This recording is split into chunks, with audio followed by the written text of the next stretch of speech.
A minha saudação a toda a província Sul 3, paz e bem, saudação cordial franciscana, uma vez mais neste mês de março que nós estamos chegando através aqui das redes sociais, a província Sul 3, constituída pelos estados do Paraná, Santa Catarina e também do Rio Grande do Sul. Evidentemente que pela força das redes sociais, e também nas asas do Espírito Santo de Deus, a gente acaba chegando também a outros corações e a outros rincões do nosso Brasil e do nosso mundo, por que não?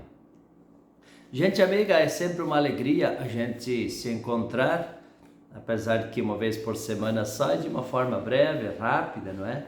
Mas seja como for, eu quero crer que este momento sempre é feito com muita consideração, com muito respeito, e com muita dignidade, e eu diria assim, com muito espírito equipista também. Lembrando que temos um carisma, uma mística e uma missão a ser conhecida, amada, testemunhada, encarnada na nossa vida equipista. De modo especial você, casal equipista. E é claro que todos os nossos queridos sacerdotes, conselheiros espirituais e acompanhantes espirituais, também somos chamados a saborear as riquezas desse carisma que é impulsionado pelo Espírito Santo de Deus, acolhido e aprovado pela Igreja, que ratifica, legitima e acolhe, e zela, cuida desta riqueza espiritual que beneficia tantos casais e famílias nesta caminhada, na construção do reino de Deus, na edificação da própria igreja, não é? Então, é uma riqueza imensa, um tesouro a ser sempre mais descoberto e saboreado. No dia de sábado, agora que se passou, eu estive em Toledo com alguns casais, né? Passamos uma pequena tarde olhando um pouco a nossa espiritualidade e entre a reflexão, também momentos de silêncio, momentos de avivamento dos pontos concretos de esforço, de um encontro fraterno, né? Aliás, tem um artigo muito interessante que se escreve sobre o padre Henrique Farel, onde diz que ele é o homem do encontro. Uma hora dessa a gente pode conversar sobre isso também. Mas nesse encontro que a gente acabou desenvolvendo aqui no nosso setor de Toledo, a pergunta de base assim seria: como anda a nossa espiritualidade, né? Como anda o cultivo, a busca, o desejo, a procura, o empenho pela nossa espiritualidade equipista, de modo especial pela espiritualidade conjugal. E o texto dizia, assim, entre outras coisas, que quando a gente fala de espiritualidade, a gente vai encontrar diversos sentimentos, um acolhimento, uma suspeita, talvez resistência muito grandes, né? Entre assim, as reações todas, uma assim que me chamou a atenção, que alguém pode dizer: não, eu não sou nenhum místico, basta-me ser bom cristão. Tá certo, isso aí, né? Não precisa tanta coisa, né? Já estou demasiado sobrecarregado com meus deveres profissionais, familiares, sociais, para ainda ter de me ocupar com espiritualidade, né? Já faço muita coisa aqui na paróquia, então não vou pensar muito nisso, né? E outros ainda mais na linha da fuga, né? Dizem assim: nossa, com tanta coisa para a gente resolver, construir, edificar, manter, ainda a gente tem que gastar tempo, até perder tempo com a espiritualidade.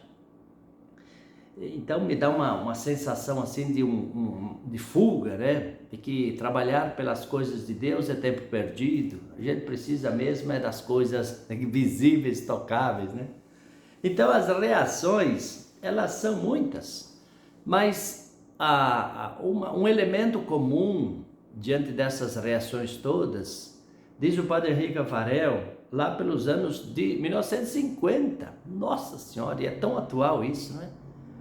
Ele diz que estas posturas, reações, né, elas são consequências de uma falta de conhecimento do que é de fato a espiritualidade conjugal, até a espiritualidade sacerdotal, religiosa, né? Então, para a gente sair um pouco desses equívocos, a gente precisa de fato conhecer um pouco mais, entender um pouco mais o que é essa espiritualidade. E entre outras coisas, ele dizia assim que a espiritualidade é a ciência que trata da vida cristã e dos caminhos que me levam ao pleno desenvolvimento. Interessante isso. Recentemente eu confessei uma pessoa e lá pelo meio da confissão eu fiz a pergunta seguinte, viu? Qual que é o teu interesse em crescer espiritualmente? Qual é o teu desejo de estabelecer uma comunhão profunda com Cristo? Ah, Frei, eu quero isso. Nossa, faz tempo que eu penso nisso, me organizo para isso. Eu falei, mas de quanto em quanto tempo você se confessa? Ah, eu me confesso uma vez por ano, né? Graças a Deus, né? Mas eu acho que para quem quer de fato uma vida profunda com Cristo, a confissão tem que ser mais frequente. E depois de uma conversa até longa ali na fila da confissão, ela compreendeu que de fato a confissão é necessária, mais frequente para aquele que quer realmente uma comunhão profunda com Deus, uma vida espiritual enraizada, né? Assim é o exercício também da participação na missa, uma devoção pessoal, uma leitura espiritual, né? Então, é conhecer um pouco a vida espiritual e principalmente os caminhos que me levam a ela, tá? Entre outras coisas, o texto também dizia assim que a vida cristã integral não é somente adoração, louvor, ascese, esforço de vida interior, também é serviço de Deus no lugar designado por Ele, que eu escolhi viver. Ali eu sou chamado a viver a espiritualidade, a viver essa comunhão profunda com Deus, que pode ser a família, a cidade, o meu trabalho profissional, né? Do mesmo modo, os lares que se agrupam para iniciar na espiritualidade esforçam-se também por aprender, como exemplo de Jesus, podem servir a Deus em toda a sua vida, especialmente no meio do mundo, né? Vós sois a luz do mundo, disse Jesus. Então, é ali onde eu escolhi viver que eu posso, de fato, construir a minha espiritualidade conjugal, sacerdotal. É no ser e fazer cotidiano que a gente vai experimentando a força do Espírito Santo de Deus na nossa vida.